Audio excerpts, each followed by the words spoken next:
yard or in their farm, and they were just doing an exchange with whatever they wanted to buy. So when you have 1 kilogram of wheat, and if you want to buy maybe a gold, you can't get gold for 1 gram of 1 kilogram of wheat, but maybe you can just have 100 kgs of wheat is exchanged to buy 1 gram of gold, something like that. Okay, so that's how. So there was a concept of money was not there. So people are just using only goods to exchange so that they can get whatever they want. Okay, and later came some money concept, and this so this the productive production orientation came in after 1600s. Okay, when the industrial revolution was was in the verge of commencement. Okay, so here the companies or the producers were just interested in mass production, and then they were just like making products and goods, and they don't care about what the customer needs and what are their preferences and all. So they're just able to manufacture uh, in high volumes through assembly lines, and they were like sent for consumers for use. Okay, so in that phase we were in the product. We are completely oriented towards production. Okay, next comes the stage where people get more oriented towards sales, because this happened when the competitors like start uh, arising, and the competition between the products sold is kind of increasing. So selling becomes a dominant activity. Okay, in earlier days production was becoming the dominant activity. So so this actually started after 1900s. So you can see a lot of people like gaining a job as a salesman, and then they were just selling the products. So here they don't care about the customer satisfaction and customers needs and all. So here they just want to sell. Earlier they were just want to produce, and they were not worrying about selling, because anyway people were buying because they need the product. And after there was surplus in the market, so people were kind of have everything what is being in the market, but the companies were like in the sales orientation where they're trying to sell it. Okay, they just want to empty their warehouse. That was their orientation. And next comes the marketing phase. There, here also they just want to sell, but they don't want to sell very aggressively because the competition is becoming more stiff. Okay, and so they went to a lot of promotional activities. So in the sales orientation, there are only people who's going and selling face to face, and here the promotions begins. Okay, in addition to the personal selling, there were like large scale promotions, the deals and discounts were there, and then warranties, guarantee, all these concepts of marketing came in. Okay, so here they're trying to look for tools and techniques to boost their sales. Okay, here is the phase where people were trying to understand the importance of the customer. Okay, so until the phase three, they never considered for the customers' needs and wants. Here they started to understand, but they're not working for the customers. But here they are trying to understand the importance of consumers.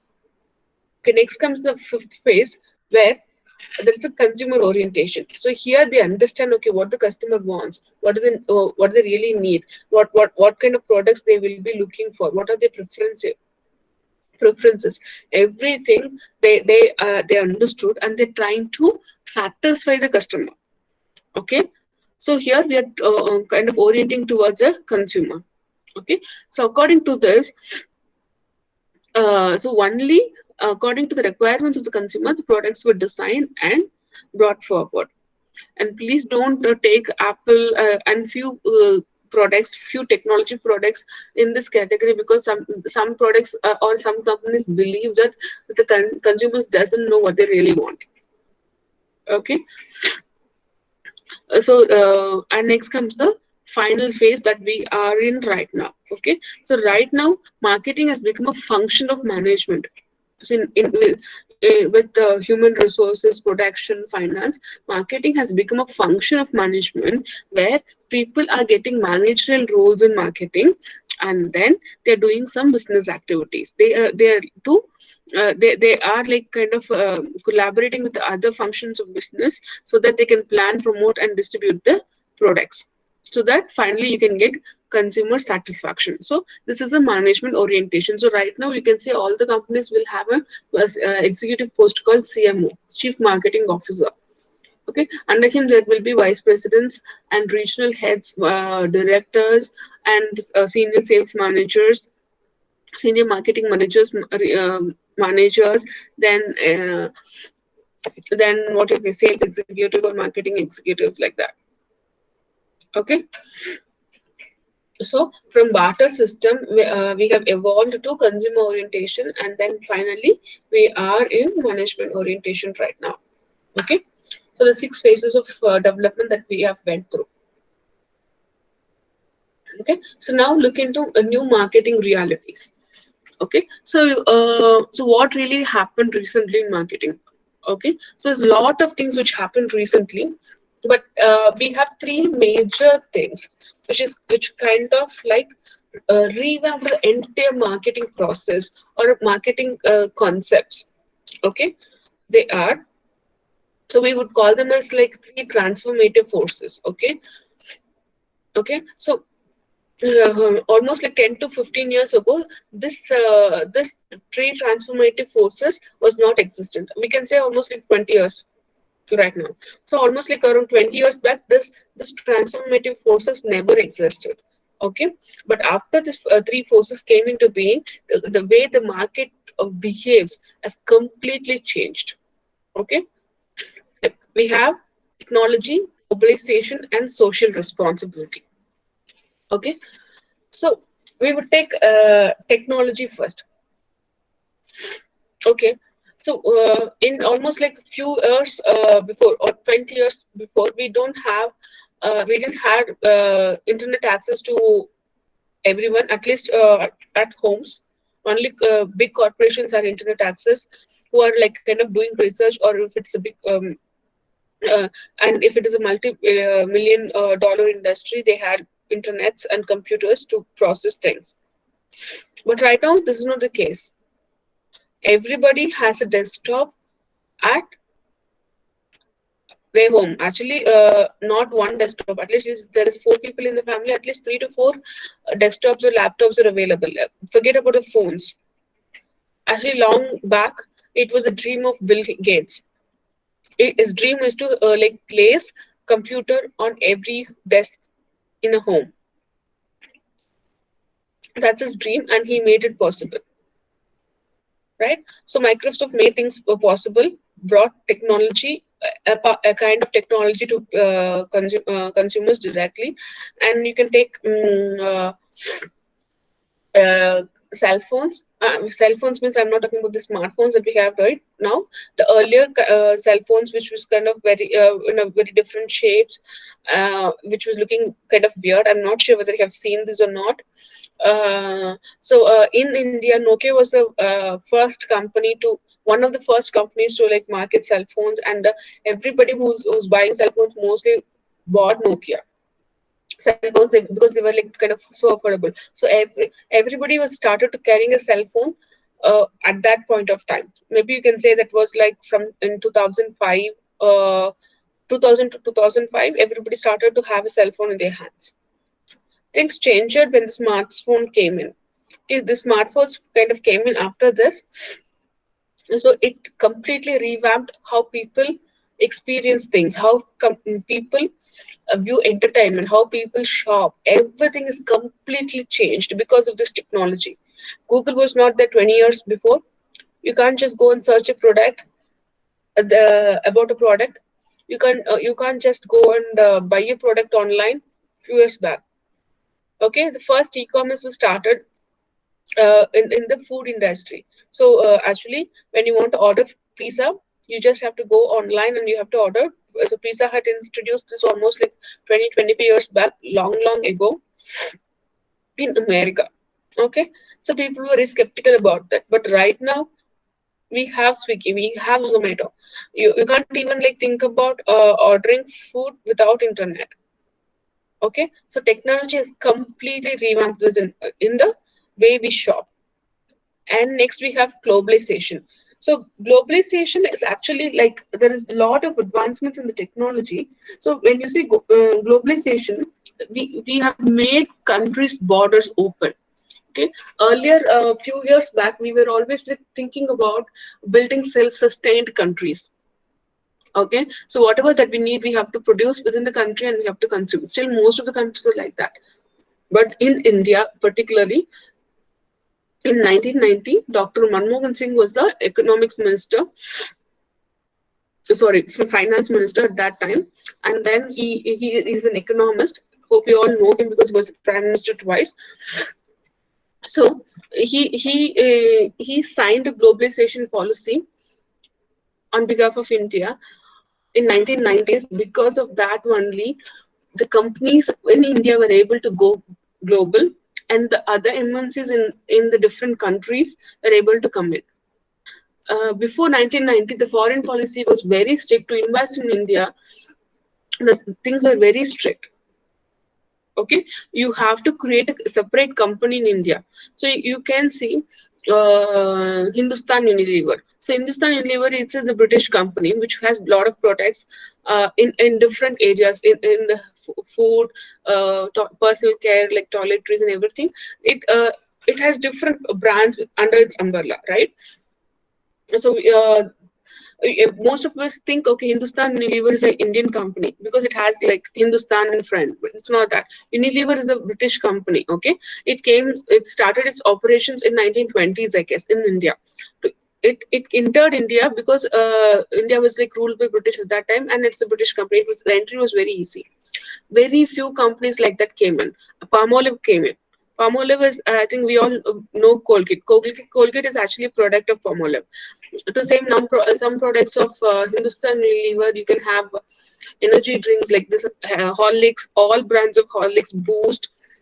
You know, Horlicks and Boost belongs to the same company. I'm not sure like how many people know that. We always think that Horlicks and Boost are competitors, right? Actually, Horlicks and Boost belongs to the same company. Likewise, of which is Hindustan Unilever. We know Rin, Surf Excel. Most of them they have been viewed as competitors. Rin and Surf Excel actually belongs to the same company, Hindustan Unilever. And we have this in tea. In the tea, we have Three Roses, Brook Bond, and we have Taj Mahal. All these teas also like belong to the same company. Okay, so Hindustan Unilever, Palmolive, these two companies came earlier. But think about Walmart. Walmart got almost more than 50% of the stake in Flipkart, right? So it's all possible because Indian economy was kind of open, and they encouraged people to get inside. But there are few, I mean, it's not for all the sectors. Okay, it was like kind of open only for the technology industry. Retail they didn't allow till. Okay, and for the education industry they have not allowed. So if there is a foreign university, you cannot like come and start a university here. But when you see there's a lot of universities have their campuses in different countries. You can take there's a lot of universities in Australia, like Monash University. They have campus in Singapore and in Gulf. Many UK countries, UK universities have their campuses in Gulf countries. But here things are different. You cannot have your university campus here because our government policies say so. Likewise, in retail also, we are not we are kind of like kept that industry closed only for the Indian. Um, we can say Indian tradesmen.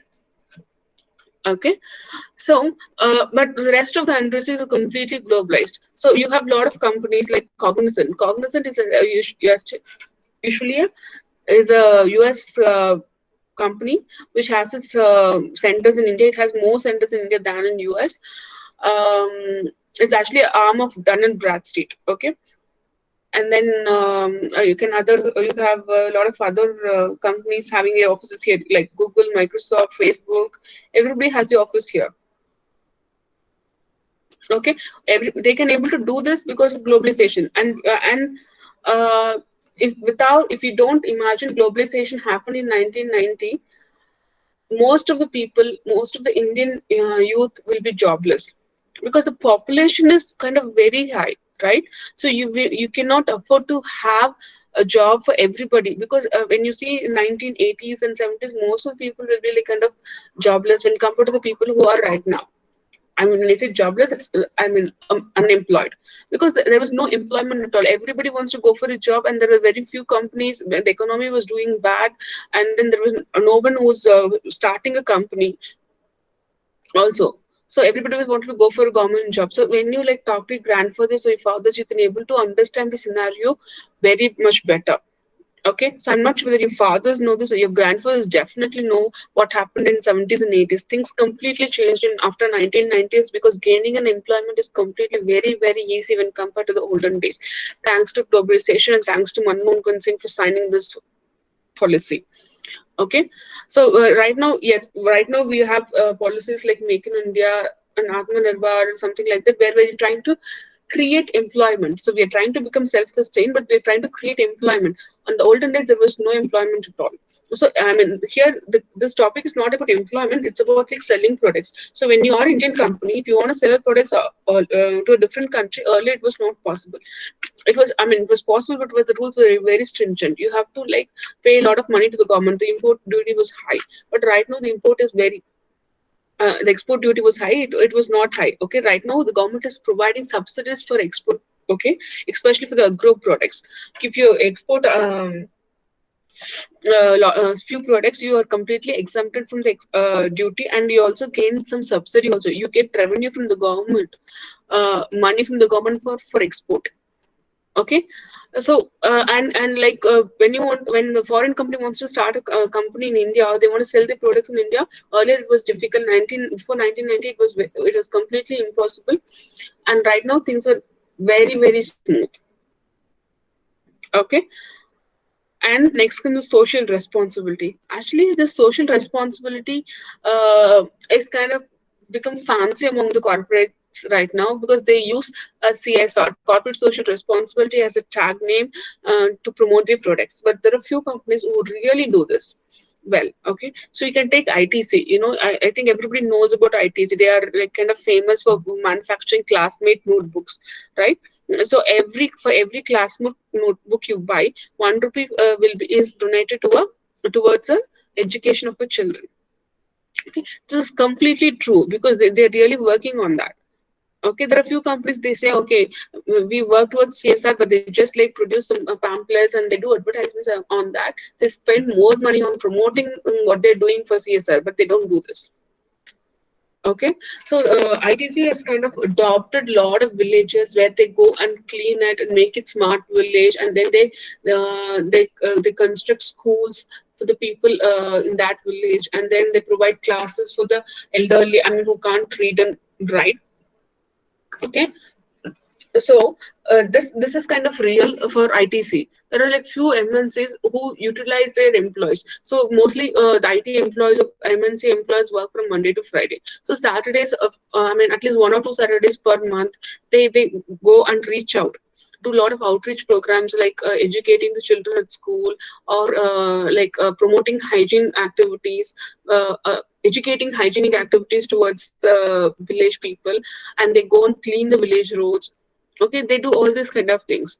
Okay, they spend their manpower, and sometimes they also like provide financial responsibilities also. Even colleges right now, which is mandated by the UGC, is doing a lot of social responsible activities. I'm sure you might have come across many of this like this, right? So these are three things which is kind of a transformational forces, which is in the marketing area. So 20 years back things were completely different. These three things came in recently in the last 20 years into the business domains, and changed the way the people think, shop, and live. Okay, technology, globalization, and social responsibility. Okay, this is the same thing that I have been discussing here. Okay, so here, technology and globalization actually like it talks about new consumer capabilities. Okay, whereas social responsibility is about a capability of a company. Okay, so it actually completely affects how people shop, how companies. This consumer capabilities affect how people shop, how they maintain relationship with the consumers. uh, like that thing. Whereas like the social responsibility is about company capabilities. This affects how how things are carried out within the company. Okay, how sales revenue is increased. Okay, for example, if you just go to a shop where you want to buy a notebook, as we have mandated, you just like go and see there are two notebooks available for the same price, and you see classmate. If you buy classmate notebook, which is and you know get to know that 1 rupee is being given to education of a kid, you obviously you will buy that, right? Okay, so though it's a promotional activity, but still it actually like kind of reaching the people. You can see how much money have reached, what kind of children in which place, all these things that you can actually go and understand. Okay, okay, so having a Facebook page or Insta page, a social media page is one of the right way to interact with the consumers directly. You can even say consumers, the right customers or potential customers. For example, MAC Cosmetics. So even I may not be a consumer of MAC Cosmetics, but might have come across this company and the products, and then might have just go and like their page and scroll down and get to know the activities it's happening. Okay, so even though I'm not a consumer, I'm trying to this company is trying to build a relationship with me, right? So this is one of a very good example of our implication of technology in marketing. Okay, and Flipkart, Flipkart, Amazon, your Snapdeal, everything is an example of how we shop. So almost 10, 15 years back, 15 years back, if you want to buy a product in India, we always go to a shop. You have to really go to a shop. And right now, you can just sit at your home and then you can shop. You can arrange a whole wedding, a birthday party, or you can like move to a different home. Everything happens with your phone. If you just have a phone with internet connection, you can do everything. So all this was made possible with the help of technological advancement. Okay, so globalization. Okay, there were two different ways that globalization has impacted business. Okay, first was market globalization. So when you say market globalization, um, you can manufacture a product in US and then you can sell it here, or you can sell it, or you can manufacture in China and sell it in India. So that is market globalization. It is need not mention that where it is being produced. Whereas production globalization is you can manufacture anywhere and sell it anywhere. For example, you take Apple. Apple is actually a US company where most of its products are being manufactured in China and sold every almost every corner of the world, right? So that is a production globalization. Okay, yeah, Colgate. Colgate, we discussed about this already. L'Oreal, yeah. I think most of you, at least girls, should have heard about this product. It's actually one of the leading brands in India. So actually, L'Oreal Paris, as the company name says, it's actually a France company, but kind of started more than 100 years before. Okay, this was like started by a chemist, and then right now, the granddaughter of that founder is leading the company. It's actually a family based company, but the person who's like running the company, the lady, she's the world's richest woman. Okay, she's the world's richest woman right now. And so L'Oreal has its own facility in India. So it came to India or even before globalization. Okay, so at that time, L'Oreal can't market the products in India, so they started a L'Oreal company here as L'Oreal India Private Limited, and they manufactured products here and they sold it here. But when you see few companies, few cosmetics companies, they don't manufacture it here, but they manufacture in US and then they sell it here. But the cost when you compare with L'Oreal's products, and it will become pretty high because you have to like export it from the country and then they have to pay customs, and also it's going to be complete. The price might be a little higher, but the price of L'Oreal Paris products is comparatively cheaper than those products. Okay, and then social responsibility. Yes, we talked about ITC. Yes, yeah. So there is always some controversy going on with social responsibilities thing. So we always say the social responsibility concept is kind of getting um, hot and everybody's trending it, but we are not sure whether it is really translating into actions. But there are things, a lot of things are translating into actions, but we're not sure. We can't measure the implication directly. Okay. Now we are moving into the next topic: four P's, seven P's, and four C's. Okay, so this four P's is actually a very famous concept in marketing. Okay, so actually this four P's is extended to seven P's recently. Okay, in the olden days there were only four P's. Okay, and then we'll be like discussing about what are the four C's, how this four P and four C is like connected with each other. So that we'll be discussing. This four P's are nothing but the marketing mix of where which any company should consider when they promote a product. Okay, so the first marketing mix is product. Okay, and then comes the price, promotion, and place. Okay, so it is actually the whole. It is four P's or seven P's gives a whole holistic view of marketing. Okay, um, marketing will be only good as the people or the process or the product that they have within them. Okay, so you can say this when you say product, it's not about just the product. It's about how the product is designed, what kind of technology it is like built in, and how useful is to the consumers and everything. Okay, the product should fit the task the consumers want it for. Okay, it should work, and it should be what the consumers are expecting to get. Okay, so and the places is about how the product is being kind of sold, uh, and how it reaches the consumer. Okay, the product should be available from where your target consumer finds it easier to shop. Okay, it can be like in the shop, retail shop, or through mail order or through e-commerce, whatever it is. Okay, the price is like the product should always be seen as representing a good value for money.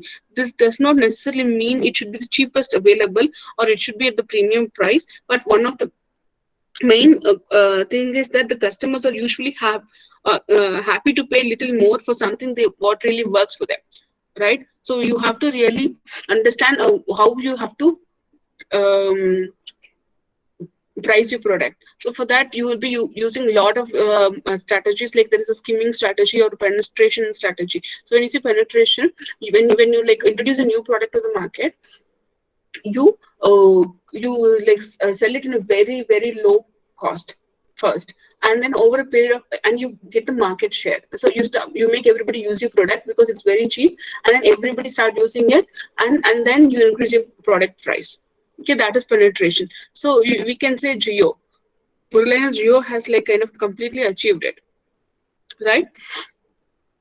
So there's a lot of strategies in pricing. It's a complete chapter. It might take one or two more than actually 7-8 hours to discuss about pricing strategies, what how to price a product, and the economy and everything. Okay, so next one is promotion. So it has a lot of divisions within, like advertising, PR, sales, promotion, personal selling. Okay, so and social media. So right now the social media is it's one of the major promotional method used. So these tools should be like used to put across the organization's message to the correct audiences in the manner they would most likely to hear, whether it is like information or like if or it is an appealing message or it is a deal or a discount.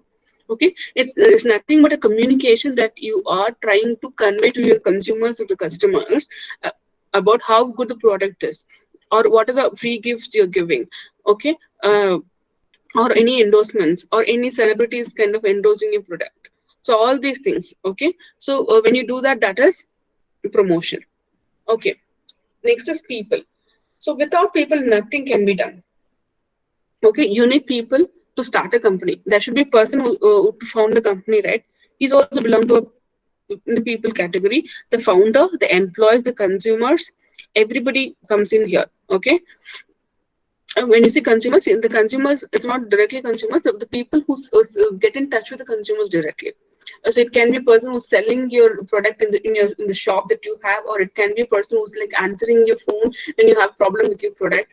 It can be anyone. For example, if you're buying a laptop by going to a store. Imagine you're going to a Mac store and then trying to buy a laptop there. Uh, so Steve Jobs is part of that people here because he founded the company, Tim Cook, yes, and then the people who manufactured this laptop, and the person who's selling it to you right now in the store. And then if you got any problem, you're dialing it, and someone might be answering on the other side. Was from Apple, the customer service team. Everybody, all the people is also part of this marketing mix. So actually, this four: product, place, price, promotion. This four piece of marketing. This three: people, process, and physical environment, kind of like the extended piece. So people call it extended piece. So altogether, this 4 plus 3 becomes 7 piece of marketing mix. Okay, you might you can see a lot of people talking about 4 Ps or 7 Ps or the extended piece. Okay, these are the names it's been like referred through. Okay, next is process. So here the process is like how you deliver your product or service to your customer. Okay, and how you present it. Okay, and how the consumer is paying for it. Okay, so and how the consumer use it. All these things becomes a process.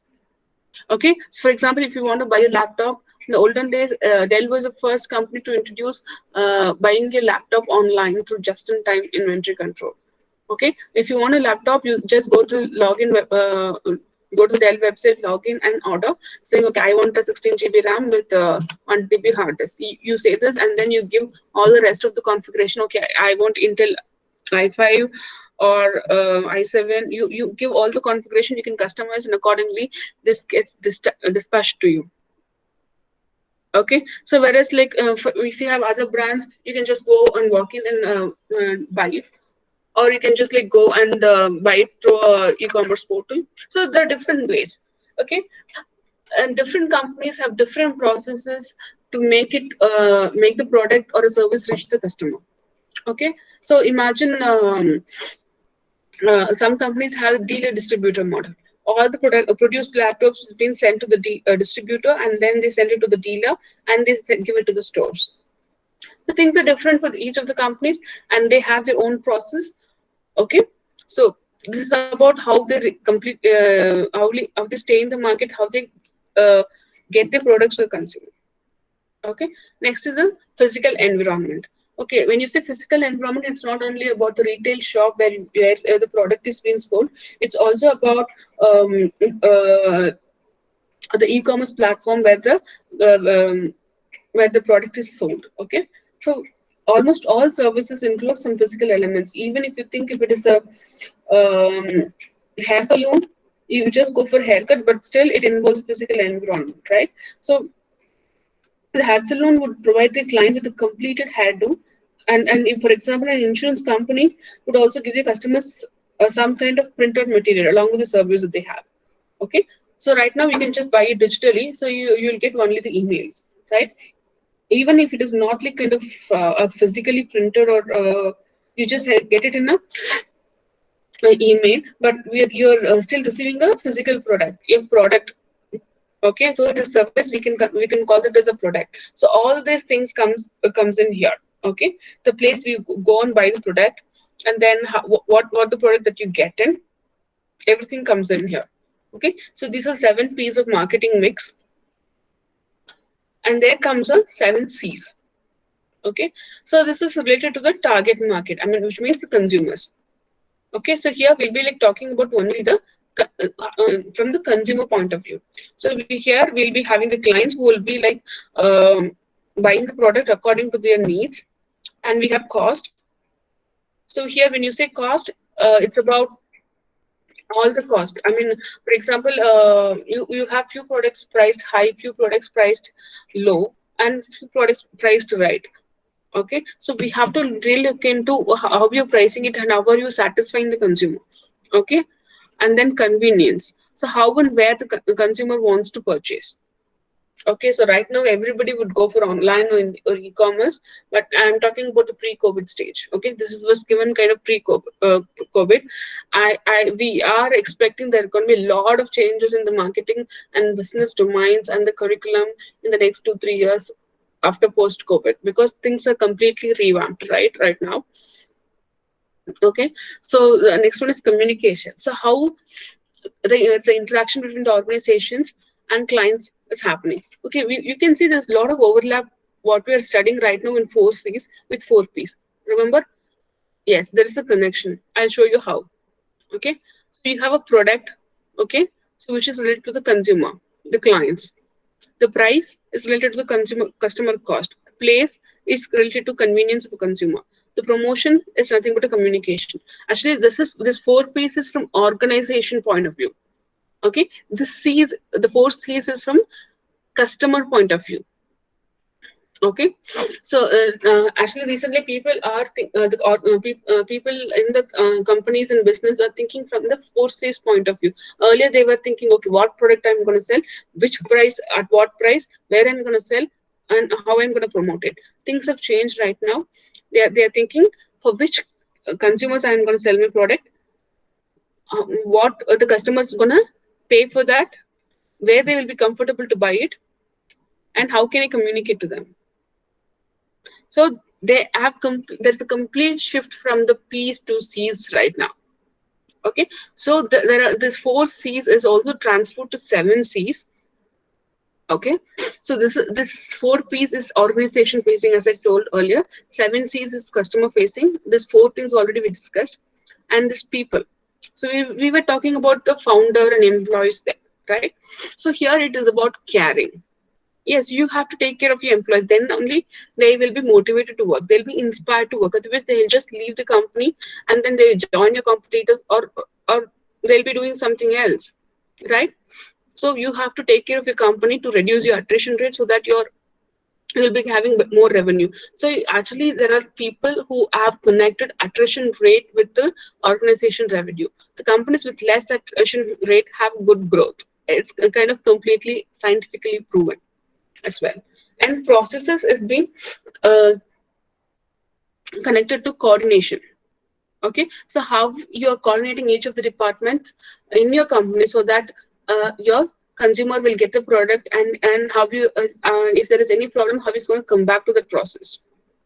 Okay, that is coordination. Next one is physical evidence, which is confirmation. Okay, so how are we gonna how are they gonna get the product, and how are they gonna confirm, okay, whether they're kind of satisfied with it? All this comes in here.